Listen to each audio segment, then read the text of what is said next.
ಎರಡು ಲಿಂಗ ಇರೋದ ಕಾರಣ ಏನು ಅಂದ್ರೆ ಮುಂದ್ಗಡೆ ಇರ್ತಕ್ಕಂಥ ಲಿಂಗ ಬಂದು ನಿಮ್ಗೆ ಆತ್ಮಲಿಂಗ. ನಿಮ್ಗೆ ಆತ್ಮಲಿಂಗ ಬಂದು ಪ್ರಪಂಚದಲ್ಲಿ ಎರಡೇ ಜಾಗ ಕೊಟ್ಟಿರ್ತಕ್ಕಂಥದ್ದು. ಒಂದು ಬಂದು ಗೋಕರ್ಣದಲ್ಲಿ ರಾವಣಾಸುರ ಕೊಟ್ಟಿರ್ತಕ್ಕಂಥ ಆತ್ಮಲಿಂಗ ಒಂದು ಅಲ್ಲಿ. ಇಲ್ಲಿ ಬಂದು ಅತ್ರಿ ಮಹಾಮುನಿಗೆ. ಅತ್ರಿ ಮಹಾಮುನಿ ಯಾರು ಅಂದ್ರೆ ದತ್ತಾತ್ರೇಯನ ಅಪ್ಪ ಅಮ್ಮ, ಬೇರೆ ಅತ್ರಿ ಕ್ಷೇತ್ರ ಅಂತ. ಅತ್ರಿ ಮಹಾಮುನಿ ತಪಸ್ ಮಾಡ್ಬೇಕಾದ್ರೆ ಈಶ್ವರ ಪ್ರತ್ಯಕ್ಷ ಕೊಡ್ತಕ್ಕಂಥ ಆತ್ಮಲಿಂಗ. ಈ ಆತ್ಮಲಿಂಗ ಬಂದು ಒಂದು ದಿನಕ್ಕೆ 3 ಬಣ್ಣ ಬದಲಾವಣೆ ಆಗುತ್ತೆ. ತೋರಿಸ್ತೀನಿ ಆಮೇಲೆ. ಬೆಳಗ್ಗೆ ಕೆಂಪು, ಮಧ್ಯಾಹ್ನ ಸ್ಫಟಿಕ, ಸಾಯಂಕಾಲ ಜೇನುತುಪ್ಪದ ಕಲರು. ಈ ಥರ ಒಂದು ದಿನಕ್ಕೆ 3 ಬಣ್ಣ ಬದಲಾವಣೆ ಆಗುತ್ತೆ. ಸರಿ, ಬೆಂಗಳೂರಲ್ಲಿ ಗವಿ ಗಂಗಾಧರ ಸ್ವಾಮಿ ಕೇಳಿದಿರಾ? ಬೆಂಗಳೂರಲ್ಲಿ ಗವಿ ಗಂಗಾಧರ ಸ್ವಾಮಿ ಸಂಕ್ರಾಂತಿ ಹಬ್ಬದ ಸೂರ್ಯನ ಕಿರಣಗಳು ಸಾಯಂಕಾಲ ಬೀಳುತ್ತೆ. ನಮಗಿಲ್ಲಿ ಶಿವರಾತ್ರಿ ದಿನ ಬೆಳಗ್ಗೆ ಸೂರ್ಯನ ಕಿರಣಗಳು ಬೀಳುತ್ತೆ. ಅರ್ಥ ಆಯ್ತಾ?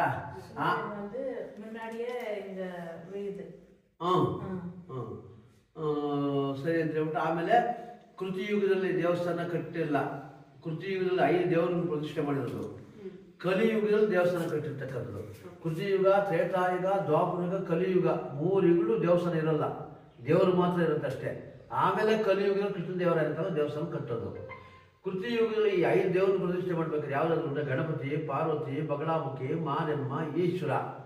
ಈ 5 ದೇವರು ಶಕ್ತಿ ಎನರ್ಜಿ ಕೈಯಲ್ಲಿ ಇಟ್ಕೊಂಡು ಮುಂದ್ಗಡೆ ಇರ್ತಕ್ಕಂಥ ಆತ್ಮಲಿಂಗದ ಹೊರಟು ಬಲಭಾಗದಲ್ಲಿ ಬಂದು ಕೈಯಲ್ಲಿ ಆತ್ಮಲಿಂಗ ನಿಂತ್ಕೊಂಡು ಒಂದು ಅದ್ಭುತವಾಗಿರ್ತಕ್ಕಂಥ ಮಹಾಸಂಕಲ್ಪ ಪ್ರತಿಷ್ಠೆ ಮಾಡ್ತಾರೆ. ಏನೇ ಹೇಳ್ತಾರೆ ಮಹಾಸಂಕಲ್ಪ ಅಂದರೆ ಪೂಜಾ ಕರ್ತಾನಾಮಸ್ಯ ಯಜಮಾನಸ್ಯ ಮಾತೃವರ್ಗಾಣಾಂಶ ಅಂದರೆ ತಾಯಿ ಕಡೆಯಿಂದ ಬಂದಿರತಕ್ಕಂಥ ದೋಷಗಳು, ಪಿತೃವರ್ಗಾಣಾಂಶ ತಂದೆ ಕಡೆಯಿಂದ ಬಂದಿರತಕ್ಕಂಥ ದೋಷಗಳು.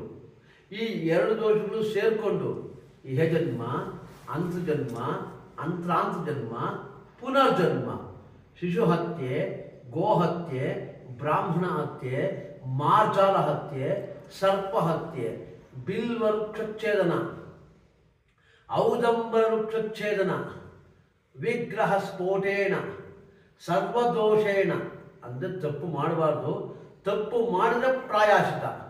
ಏನು ಪ್ರಾಯಾಶ್ಚಿತ ಅಂದರೆ ಏಕವಾರ ರುದ್ರಾಭಿಷೇಕಾಖ್ಯಂ ಕರ್ಮ ಕರಿಷ್ಯಾಮಿ.